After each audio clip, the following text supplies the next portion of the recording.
Awesome. You're good, bro. You're good. All right. Hey, ladies and gentlemen, I've got a special guest today. I've been following my friend Bryan here for about a year now. We have not spoken very much at all. We've had very little personal communication. This is going to be the first time that I'm having like a real sit-down conversation with him, and I'm excited about it because Bryan Justice, or Doc Precise, which I really like his name, Doc Precise, is a 20-year vegan. He's a 14-year raw foodist. He's a 4-year fruitarian, and he is a current healer of weight loss, pain, illness, and disease. So he's got a real ton of experience in the detoxification and the healing field. And so I'm excited as a newbie to that world and that field, a 1-year fruitarian, just over a year, and moving in that direction for just the last 3 years. I'm really excited to have the experience to learn and grow from talking with Bryan today. Bryan, a pleasure. Can you please tell me how you got into all of this, brother? You know, it's such a story. I don't know if I should go backward or forward from the beginning or from the recent, but I'll start in the beginning. You know, as the child, one of 5 children of nursing clinical coordinators. So there was that healthy mind, but there was also illness. You know, my mom dealt with illness for a long time. She's actually passed on in 99, a year after I became a vegan. But we were always obsessed with, like, you know, disease, and, you know, they have these obstetric books will show you the abnormalities of the body. So I would start with that as just general interest, although I had no desire of going into the medical field. I was sick, you know, I had nerve issues, I had bronchitis, little asthma, always home from school because of something, yet somehow I was able to catch up in school. So I guess veganism came about actually first when I was 19. I was studying engineering and computer science in school, and when a lady from the African history department came to me, saw me eating some potato chips after a physics exam. She said, no, brother, you can't do that. And she started explaining some things. So I went on a 3-week vegan experiment with my friends. It was a beans and rice. So we were typical starchitarians, but back then we only knew drinking. We were starting to get socially adaptable to the, you know, living life outside of home, and just trying to be, you know, health minded because I came from a sick background. I remember bleeding all over my brother's Navigator jacket because of my bronchitis. That's how bad it was. But veganism didn't come till about 6 or 7 years later, which actually came the day before Thanksgiving. I had read Neil Barnard's book, Food for Life. I had borrowed it from the library. What's that book called? Food for Life. Nice. By Neil Barnard. Yes, I've seen Dr. Barnard speaking before, just following him on YouTube. Excellent. So that was your introduction from the, you know, the modern veganism for you? Yes. That was the idea, that I didn't have to hold on to proteins, that I didn't have to hold on to, you know, all these excess carbs and the starch, you know, because I was lifting weights. As I know, you were a competitive champion bodybuilder. So, you know, I can relate since I was about 16 years old, and, you know, playing baseball and lifting weights and doing these sorts of things, trying to catch up to where I was a small frame, kind of narrow individual, and just trying to adapt my genes to where they couldn't go. And that caused a lot of inflammation, constipation also. Okay, so let me just hold you right there for 1 second, because sure, that's something that I did as well too. And I think a lot of my customers are in that same, you know, belief and have a problem letting go of that. Talking about the protein, for instance, for a minute there, you know, we're always told that we need to consume this protein to try and build muscle. So that's what you heard as well too. Yes. That's what Yes. we all hear, right? And you said you put that to rest. You put that mindset, that thought to rest. You just put that to bed. You don't Yeah. need to have protein in order to be healthy, strong, or be your best, right? And Yes. anything that you're building in your body, muscularly wise, by consuming protein is not really quality muscle at all. It's mostly, what did you say? It's really inflammation. It Really? really is inflammation. Yeah. You're blowing up a balloon, but that balloon's going to deflate one day. And what people are into, just as you might see it in people that you're helping, temporary fixes. That's just another temporary fix that we think is true health. And all this in this time, I was just thinking, oh, this is healthy. I'm healthy, but yet I'm not waking up in the morning. I'm constipated. I'm acidic. All these things just.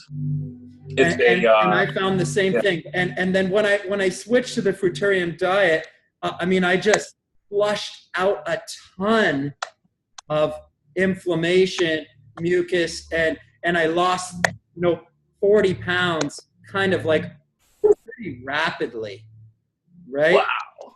And I think to a lot of people the impression to them was that I was losing muscle mass, or that something kind of negative was happening to me, or I was kind of being extreme with my diet, or I was doing the wrong thing. And so I think it's a really important point that you're kind of seconding that same agreement, realization of yourself, that what I lost there was just inflammation, water retention. I'm just as strong. I'm more able. I have more energy. I sleep.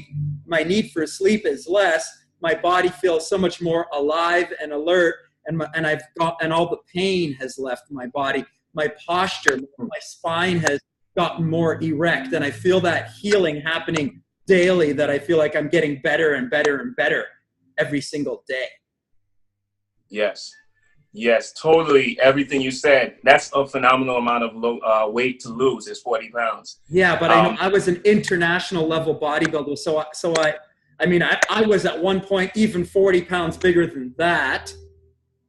Right. But I had done so much psychologically to myself and nutritionally to myself for 30 years. So, I had a lot of change that had to happen psychologically and physically within my body to come to, full healing. And I'm still in process of full healing. Please, sorry to interrupt you. Continue with your story.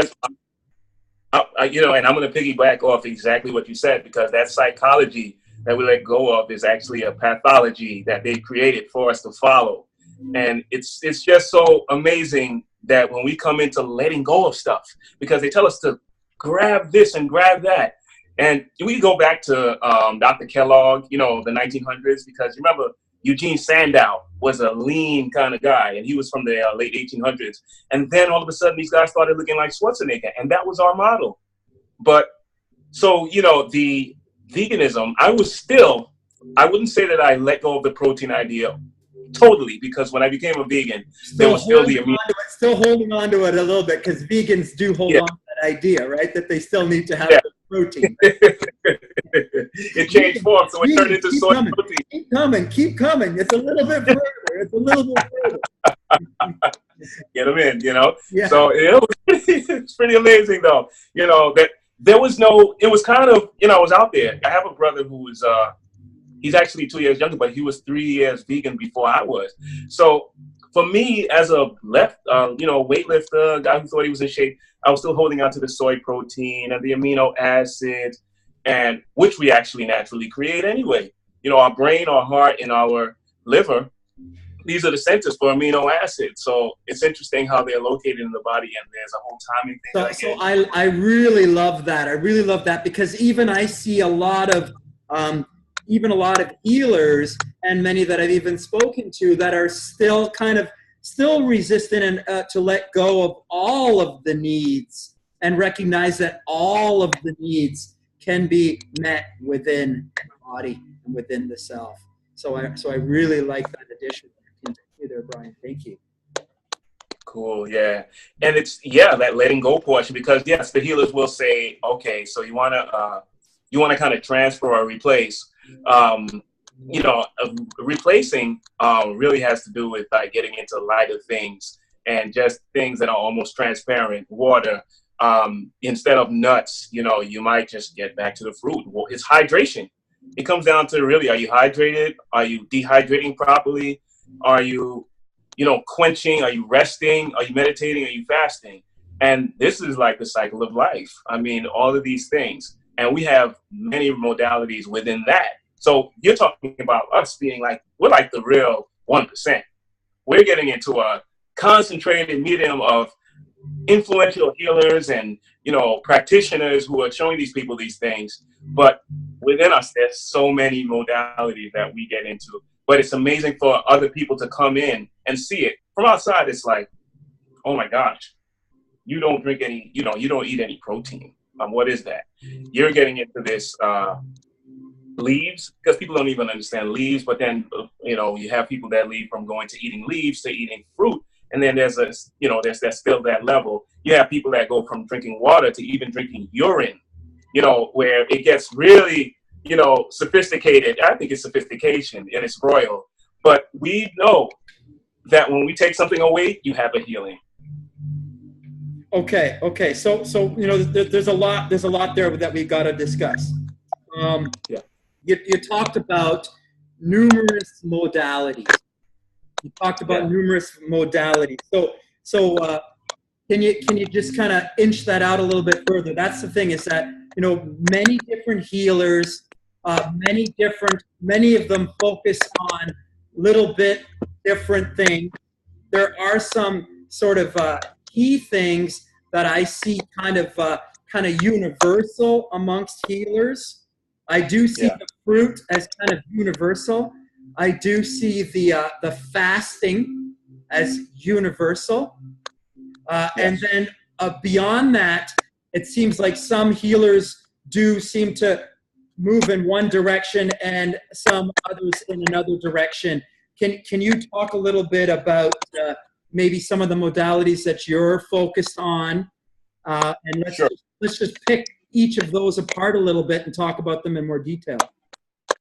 Absolutely. So I think it would be good for me to continue with my evolution. Great. Because I can touch on all those modalities I went through, if you don't mind. Awesome. Perfect. So 6 years after becoming a vegan, I found David Wolf and his friends, Steve Arlen. Now, there was a book called Raw Power that interested me because Raw Power by Thor Basler has a guy on the cover with muscles, but he's, cloaked with fruit. It's a drawing, and it's filled with fruits and vegetables. And I said, wait a minute. Steve Arlen actually lost the weight like we have and have put weight back on. He put weight back on himself. Weight is a relative term, weight, gravity. But the fact that, we're coming from that modality, and he did that, really interested me. And then that's when I started to see the raw food movement. Then you started seeing the whole idea of superfoods, because, there was the thing with cacao and goji berries, which I, in the 2004 time, which I, grass, I was only 30 years old. Spirulina or alfalfa root, or all of these kind of things that are supposedly kind of necessary superfoods that we need to heal ourselves, to be better than we are.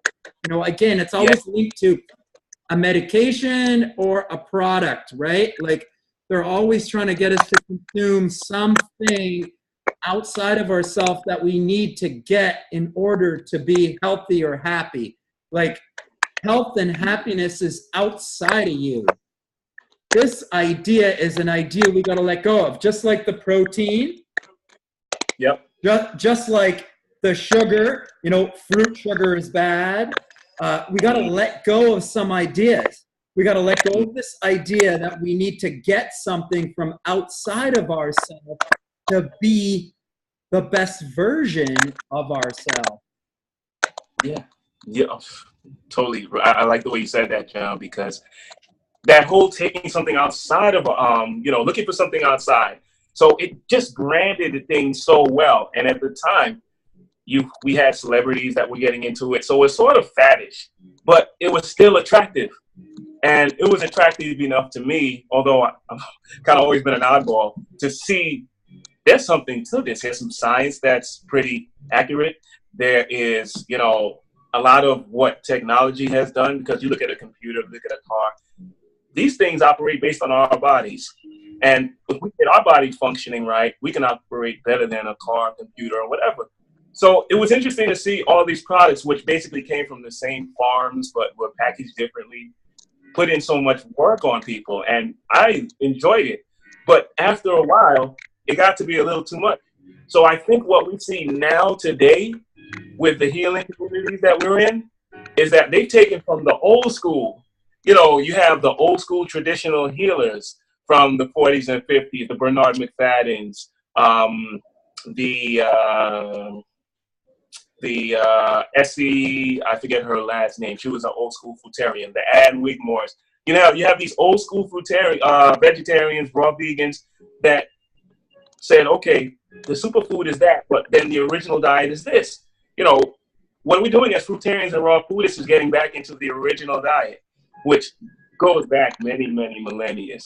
But the newer modalities of making things into something that we can consume from a store, we can get packaged, and then, a lot of people started to go too far. I myself went too far. I was having goji berries and cacao every day, working in corporate America was just an easy thing to do when I was eating breakfast. So I started to figure some things out, and some things started to take place, like candida, which some people deal with. Yes. I had to deal with that. Me too. Yeah. Me too. Yeah. Because of that excessive, carrying all that extra weight and stuff like that. And what that did for me is created, okay, I got into how do I turn this around? And that's why I met a fella named Dr. David Jubb. Dr. David Jubb was who I learned about things like urine therapy, who I learned about, fasting, cleaning the gallbladder, the liver, and these sorts of things were helpful in getting rid of certain, issues. Because the liver is like the central, it's an irrigation factory. And everything we do, we eat, our liver has to process. We have to process everything. But the thing is, it's really active 1 to 3 in the morning, according to the Chinese modality. It's active when we're sleeping.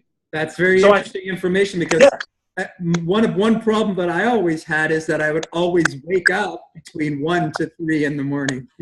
So a real good sign that it was probably some liver issues, congestion that was going on that probably led to all of that for me. Yeah. I used to do that too, by the way. 1:06, I would wake up. And so what it is that when we're eating, when we're getting into food and these modalities, a lot of people think that we're doing directly and just, doing things to directly affect these organs. It is a direct effect, but it's based on what happens when we rest. The sun breaks us down when we're awake, but it's when we rest that we grow, when the sun is away. So I think that that's the approach that a lot of the healers take, but a lot of, newer healers and healers coming up make the mistake of saying, I'm going to directly, it's kind of a World War III kind of trying to impact an organ, but we're doing things so that when we rest, we can cultivate better or recreate better when we wake up. And it just turns out that protein is just like that. Protein, there's a word, protein, and pro means first, like prototype. So the proteins, based on, inflammation, like when you work out, you're ripping the muscles, you're getting the cells, the citric, the lactic acid, what have you. But the proteins aim to recreate you. It's an acid. So in the morning, they tell us we should have breakfast. We should really be resting so that we can fully recreate and continue to rest. So I tell my customers to stay empty as long as they can. I say a minimum of 14 hours is starting point for your fasting. You've got to start at 14 hours and build up from there.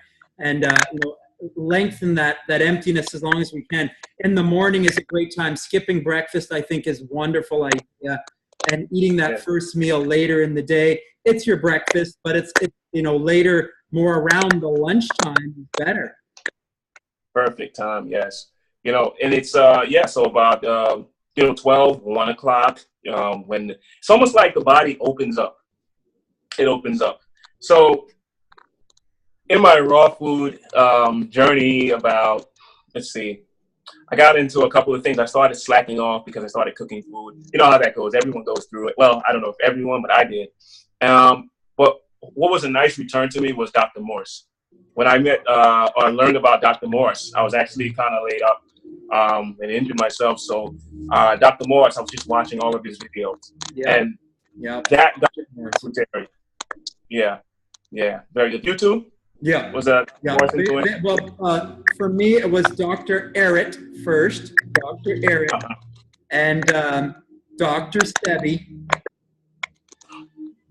That's why I learned to eat food. Dr. Sebi. Love Dr. Sebi. And Dr. Morris as well, too. So I've really kind of studied those three guys in depth over the last year, and that's kind of the information and knowledge that I share with my customers. And I've built my kind of takeaway from those experiences, and built my 6 Weeks to Success program, which is what I share with all of my customers when they get started, so that they have access to all of this stuff. Because I always tell them that I can kind of get them started. I can give them all of the information. I can show them where to go, who to talk to, where to get the information. But I also stress the fact that it's them as individuals that have to change their mind. And that's why I'm talking to people like you. That's why I'm taking the time to record conversations like this, so that people understand that this knowledge is out there. It is available. People are sharing it around the world. It's not going to be found in the mainstream. Your doctor's not going to tell you this stuff. But to reinforce that, it really is a change of mind that has to happen. It's a change of mind that has to happen. And as much as as the guide for my customers, when they come in, I can give them as much as I can, talking with them, seeing them in the club, meeting them for their workouts, motivating them, holding them accountable. But they got to take that final step to actually watch some of Dr. Sebi's videos, and watch some of Dr. Morris's videos, and read Dr. Eric's book, so that they understand for themselves and make the switch. Because it can't just be, well, you told me to eat this and you told me to do that, and I can't get there, because they haven't changed their mind. And that requires a little bit of actual education, right? You're going to have to actually do a little bit of study or practice yourself in order to actually make the jump and understand that, oh, I've got to let go of what I have learned in my past. I've got to let go of what I've been brought up with and change my mind. The things that I think are true, the things that I think are healthy, actually aren't. Mm-hmm. Right. This changing your mind is huge, because I can put the tools in front of people, which was what I learned with clients and dealing with people. The first client, of course, was myself, but the second one was that was a while ago, and I didn't know anything. I didn't know how I was going to jump into this work. It just happened. Some friends of ours went on vacation. We were in Canada, and one of my friends had sarcoidosis, and he couldn't even leave the hotel room. So the little bit of knowledge I had, I told him that, okay, so my first thing I think was apple cider vinegar, because somebody told me about that for my acne.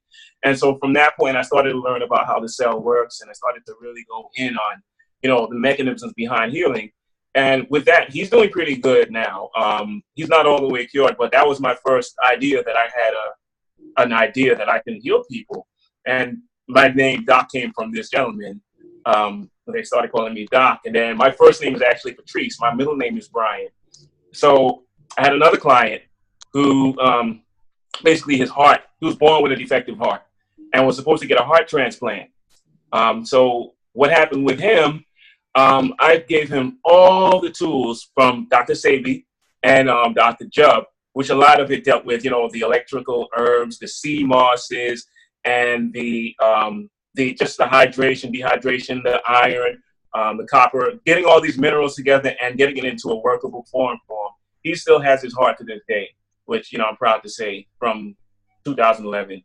It's very, very good that people are willing to take it on. When people, you have to create that as a healer. You have to create that active willingness to participate. If someone's dissociative, like they're kind of leaning back and they're like kind of, appalled by what you're telling them, it's going to be like, okay, you're telling me things. That's it. So that's the thing is if they don't believe it, if they don't embrace it, the process themselves and change their mind, they will only get so far. They'll only get so far and they'll get stuck. Exactly. They have to go a little bit deeper into it to understand that this is a whole new paradigm of health that they know nothing about. And they're going to have to enter it as like a kindergarten student and learn and study. Now, what's beautiful about this science is it's not super huge. It's not super deep. It's natural science. So you can pick it up by reading a couple books. You're going to start to see this is the real wheel of similarity between all of it. And it's really quite natural and normal to come back to what is healthy and normal. And healing happens within the body itself. We just have to remove the obstacles, thought, and behavior patterns that we've got that are interrupting the actual healing that is possible for ourselves. Can I get an amen? That was great. Yeah, exactly. I mean, that idea of, participating and just being actively involved, it's, sometimes we have to embed the commands in people. Sometimes people are just ready to take it on. And it's the doing. It's that doing that you start to do these things. Sometimes it's good you can forget the science. Me, I like the science. I know you like the science as well, because I've seen, how you post and what you talk about. But you don't even have to know any of this stuff. You just have to put it into practice and let it do its work. And you'll see. I'm walking around. I'm in my 40s. I feel like I'm still in my teens. I'm walking around. Sometimes I don't have to put so much mind to things because I know it works. This thing is letting go of all of the invasive that the hospitals tell or do. Invasive practices, using a scalpel, a scissor, even a needle is not necessary. And people say they'll inject HGH and vitamin C and all these things. That's not even necessary. You just need to let, the one-way practice of digesting take its course, not digesting, and chewing your food or chewing your drink, eating your drink, and breaking down your food to a drink. I mean, these things just, it's no rocket science to this, John. No, it's really, really simple. And I think the simplicity of it almost can maybe turn some people off and make people think that it's not scientific enough, or it doesn't sound or seem. How can I heal myself that way, right? Without any medication or without a doctor or talking to someone that doesn't have an MD behind his name. How can these people really help me get to my health? And the truth is, you don't need to have a degree in order to heal somebody. Healing happens within the self. So, let's go a little further into some of these modalities that you've already mentioned. We got to talk about fasting. Oh yeah, yeah. What is this? What is this about fasting? Why is everybody talking about fasting, bro? We could have got our first lessons on fasting from any of the biblical texts. With Jesus walking 40 days. No one's sure whether he was dry fasting or liquid fasting or fruit fast. I don't know if anybody's aware. I'm not sure, but You'll have 40-day fast, you'll have a month fast, you'll have 3-day fasts, you'll have 1-day fast. You fast every night when you go to sleep. That's a dry fast. Of course, some of us will wake up in the morning and in the middle of the night, not know why we ended up at the fridge. And but fasting is just the way that it comes from a natural place. Nothing works unless you're fasting, and it's funny because the word fast and what we do, slow down, kind of, because of life, they kind of are opposing. It's diametrically opposed, they would say. But no, we have to fast. All of us have to fast. Everything that's living has to fast, so they can go faster. There has to be some stillness. There has to be some quiet. You've already mentioned meditation. Meditation is bringing yourself to your most still place. This is when the healing happens, when we come into stillness. And when we empty out our bellies, we receive energy that is normally caught up in the digestive process. So we have access to that energy. And in the meditation, if we're meditating in that empty state, first thing in the morning or just before bed, we have access at that time to our source, our essence, our true energy, because we haven't got food in our bellies interrupting, where our source energy is coming up from our lower region, from our pelvic region, from our base of our spine. This is where the real root source of our energy comes from. And if we've got a full belly, we're kind of blocked from receiving that energy. So I really think the meditation, the fasting, emptiness, stillness, quiet, all just a part of accessing our true source energy and our true healing. Yeah, really is. The stillness is such a powerful, powerful tool, because even when we're still, we're not completely still, but we do have like lower down processes going on. But we've got to be able to have no food in our bellies and in our digestive tract, or removing it for that to go on. It's just so powerful how much inspiration, we get when we can be still. Right. Inspiration.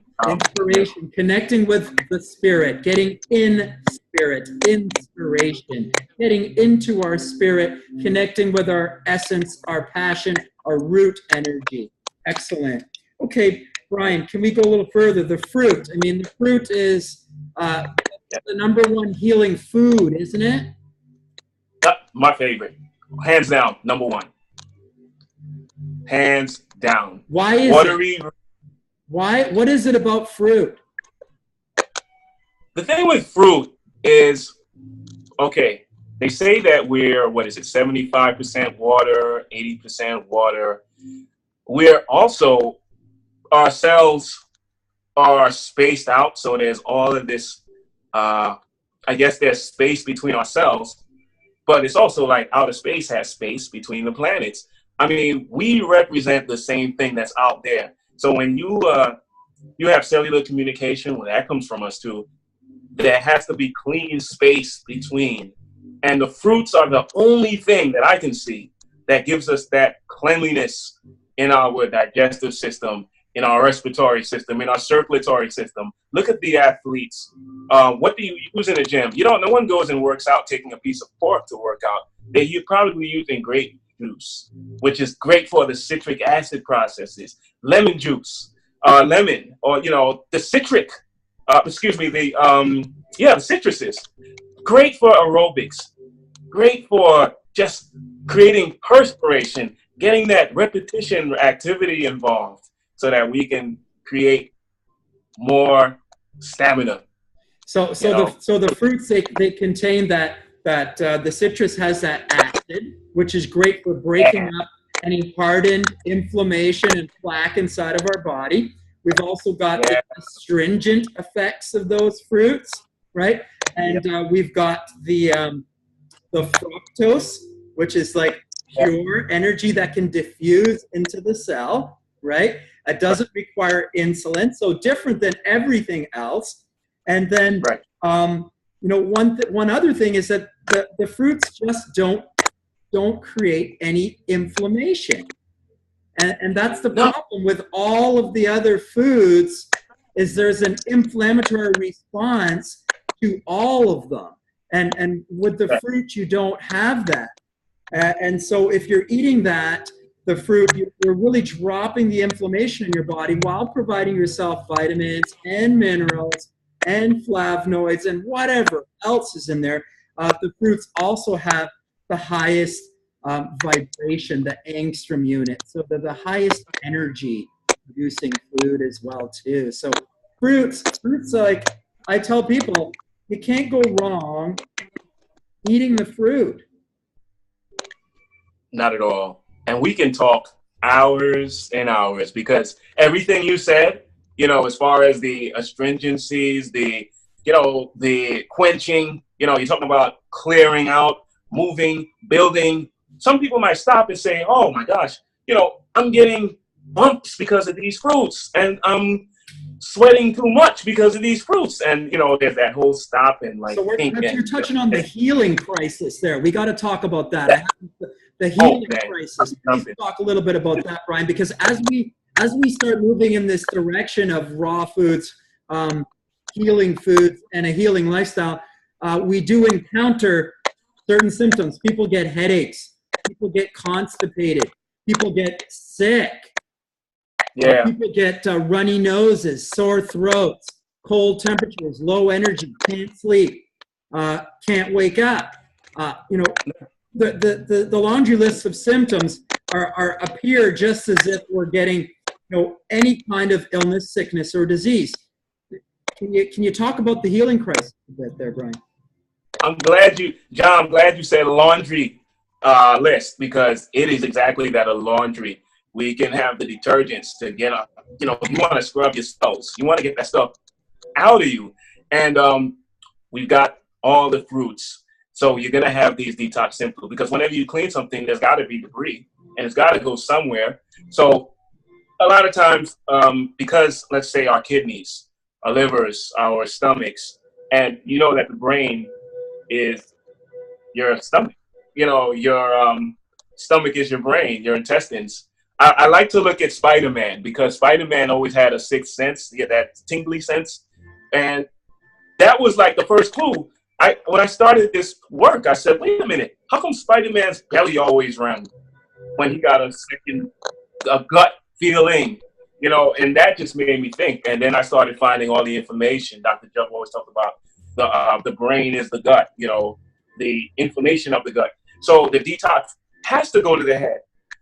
It has to go to the head, because when you're removing things from your body, and you said the spine earlier, how you sort of have this lymphatic, so you'll get the brain, the headaches, you'll get the air clogging, you'll get the nasal, there's your eyes, ears, and throat, as well as, some people may get acne, some people may get their eyes raw. All of the orifices, wherever the body has access to open, through the nose, through the ears, through the eyes, through your butt, through urine release, through the urethra, any place that we've got contact with the outside world, that's where mucus leaves the body, right? Yes. Those are our mucus areas to allow for whatever moves in and out of that area. Mucus is there to allow whatever it is to move through the digestive system, to allow food to move through the digestive system. It's mucus that allows that to happen. So whenever we have some sort of toxic element enter the body responds by inflammation and mucus. Two kind of responses. Mucus is to carry that toxic element out of the body, through the nose, through the ears, through the eyes, through the mouth, out the butt. The mucus is supposed to carry it out for you. So we're creating the mucus in response to some toxic elements, and we're eating incorrect foods. So we've got these toxic elements inside of the body. Yes, yes. And I love the last show you did with Professor Spira. I myself and Professor Spira were in a couple of chats with a lady named Boye, which was really awesome, talking about this. So I was able to learn a lot about the mucusless healing system. Although I've had the book for a long time and read some of it, I kind of got the outside understanding, but he really brought it home. So that's a great show. And that mucus, and it's so important how it's here to protect us, because without the mucus, of course, you'll be shocked. You know, things will just affect you directly. But you can't have too much of the mucus. And if you have that's too what much happens. of it, toxic, right? Just like you said. That's it. Absolutely. So we've got the toxicity, and then we've got that mucus response, that overproduction of mucus, and that's what the fruits do not create any mucus. They're non-mucus forming. They're mucusless. That's why it's called the mucusless diet, right? Yeah. Eating foods that don't create mucus and inflammation inside of the body. Non-inflammation forming foods. Right.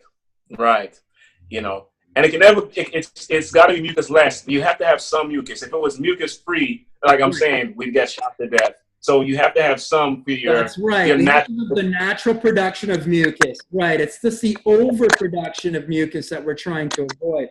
Excellent. Right. Okay. So fasting and fruit. The next one. What's next? Because you talked about one there that's, I think, a really big one that we got to touch on, because it's gigantic, it's very current, but it's a big taboo. Bryan, what is it? It's drinking one's own urine. Talk to me about that. Okay, I don't even know where to begin. It's free. It's free. When you're on it, it's free. I mean, it doesn't cost you anything. It's what the pharmaceutical people use, because they're producing a lot of the eye drops, women's hormonal supplements, skin products are being created from this substance, urea. And a lot of people will, make it taboo to say that, uric acid and things, all these things are poison. Uric acid can be a poison. Anything in excess can be a poison, because remember, the animals that are dying of horrific deaths are being shot. So they're going to overproduce uric acid, and then it's going to go into another person's body. And that song and dance. But urine, though, it's basically a meal replacement. It's just replacing a meal. But it's also a healing water, because it's your own substance. I would say that breast milk and urine are like a 1-2 punch. Now, breast milk was there to form us when we were young, but it came from our mother. So number 2 is urine, because it comes from you. And urine creates your exact substance, your exactness. A cow's milk will give you extra hooks, bones. This is why the osteoporotic things are going on. And there's too much calcium, phosphorus, stuff like that, or phosphates. So urine is giving you your exact structure. This is why they say a snake bite, okay? A snake bite or a venom sting from a bee, or even a squid or whatever stings you. Now, here's what's happening. Your cells create something called adenosinase. I'm not saying it right, but it's basically a hormone that your cells, or a neurotransmitter that your cells produce to freely pass for your neurons and your neurons to pass information. So those are getting blocked when you get poisoned. So let's say the urine comes in, because when you're being blocked, you'll pee more. It's almost like an inverse relationship on an equation. You're losing out because you're being choked in your nervous system. You reintroduce that substance, which is the pee, and it goes below the radar of the choking, and it starts to heal on a lower level because things are being choked. It just has a way of addressing sort of on a antibiotic level. I've read this as well too, because I typically recommend distilled water to my customers, just because I feel that the urine therapy is just a little bit too aggressive an idea. My customers come to me because they want to lose some weight, and the idea to steer them into a urine therapy recommendation, it's just too big a jump. I tell them about distilled water, and hopefully if they start to do some study into the distilled water, they'll realize that urine therapy is our own distilled water. It's our own distilled water. And there's a ton of literature about this, in that if you get bit by a snake and you drink your urine within minutes, the antidote to whatever it is, disease, illness that the snake bite has given you, the toxin that the snake bite has given you, the antivenom is found inside the urine. So it's amazing that the body actually produces for you what you're supposed to have in order to combat whatever symptom or ailment or problem that you have. So the urine is actually the healing antidote for the person, but we're so taught that the urine is bad, the urine is dirty, the urine is waste, the urine is wrong, that we can't even bring ourselves to the point that we could drink it. But it has magical healing effects, and so many testimonies now of weight loss and healing attached to the urine. And I think a really big one for people that are really obese, that are trying to come down and return back to natural health and size. We're going through the weight loss process, that the skin is stretched, and there's probably nothing more healing for the skin than urine, because I believe most of what's inside the mother's belly.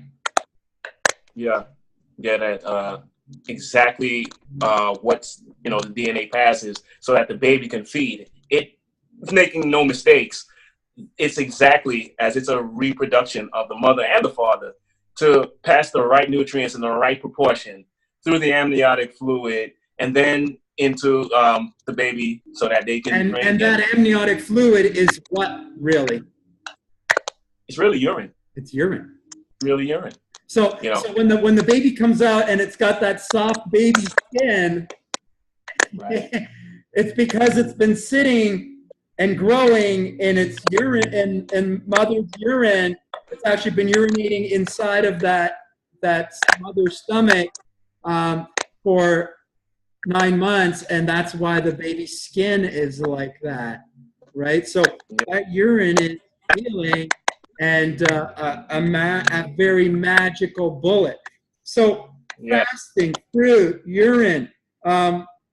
You mentioned meditation. Yes. Can I say one more thing though? Because not everybody's going to want to do urine therapy, and I'm well aware of it. But I think it's worth mentioning because I've done it for 12 years, and everything's turned on me. But if somebody wants to do distilled water, I think that's a great choice. Yes. In conjunction with their fruit, with whatever diet, because distilled water is the perfect tool to facilitate the cleaning effect and facilitate the clearing effect. It is just powerful. Water is fun, but the distilled water. If you're ready to step up to something more, if you want to go that little bit further, there's your next step beyond distilled water. Yeah. Fruit contains distilled water. There's distilled water, and then there's that step further into urine therapy. If you want to go further, right? You got you mentioned the meditation.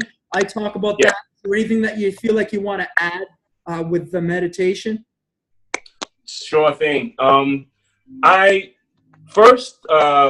was very meditative when I was younger. I used to do drawing, and I used to just be into like numbers and all these kind of creative things when I was little. So meditation came naturally for me. But as I got entrained by the world and stuff like that, going to school, getting into the workforce, which I'm just a month out. Paying the bills, the month to month, no time off. I started to meditate at a retreat, and this retreat required I just jumped into the 10-day silent meditation. Vipassana. Vipassana. Awesome. Yes, I went to Worcester. Awesome. Wow. Oh my gosh, what a life-changing experience. Although one of my bosses showed up, which I don't know how. But anyway, it was an amazing experience.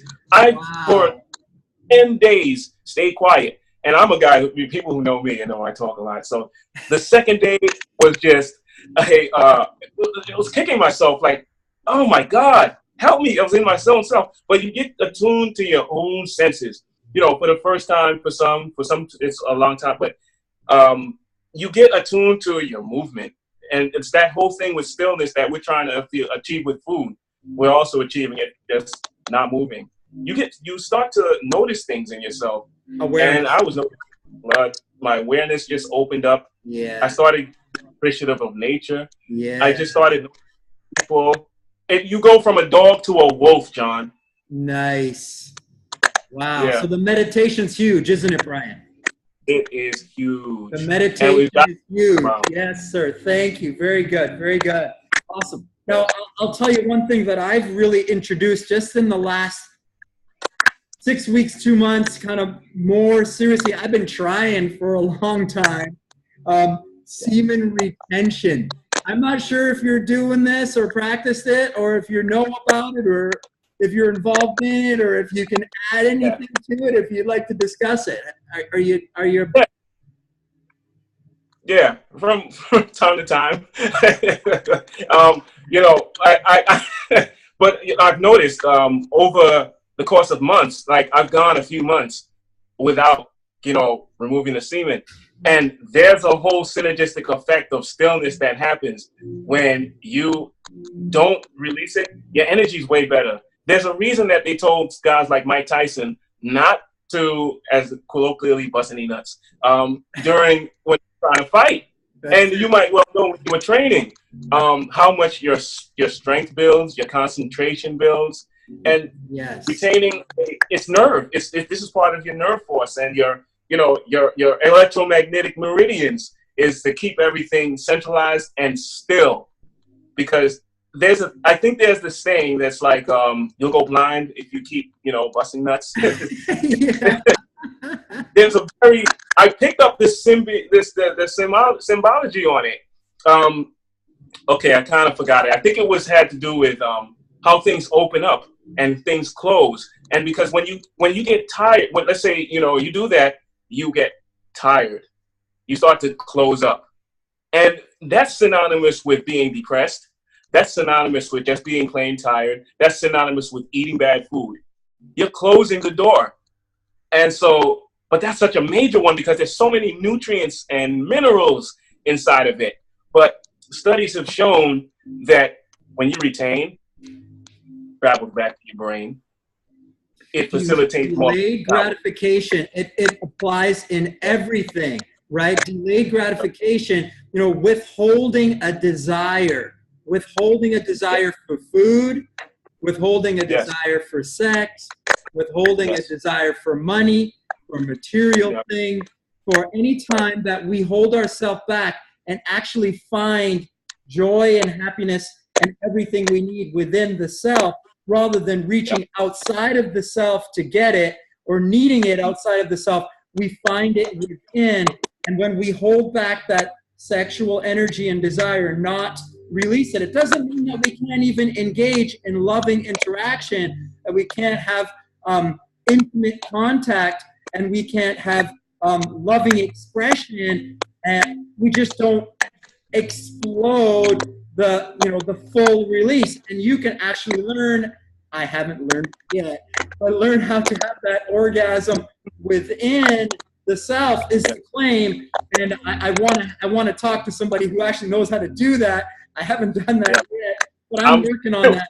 But you know what? It's to hold that power within, and then to take that energy, that passion energy, that essence power, and pull it up and lift it up into your life and access that extra energy, right? Bryan, listen, we've been talking for a while. I could talk to you for probably another hour, but I don't want to keep our listeners on for too much longer. I do want to make sure that I shine a light on something that I saw that you're doing that I really, really like. It's your YouTube show. Have you got a show? Yes. It's Bryan and Kelly. So my significant other, Kelly Starr, who is Teresa Allen, has been broadcasting our fruitarian, our urine fasting, our dry fasting journey. And dry fasting, yep. She's been journaling what we've been doing on a day-to-day basis. Today is basically a distilled fasting, which is my urine therapy fast. Tomorrow is a dry fasting day for me.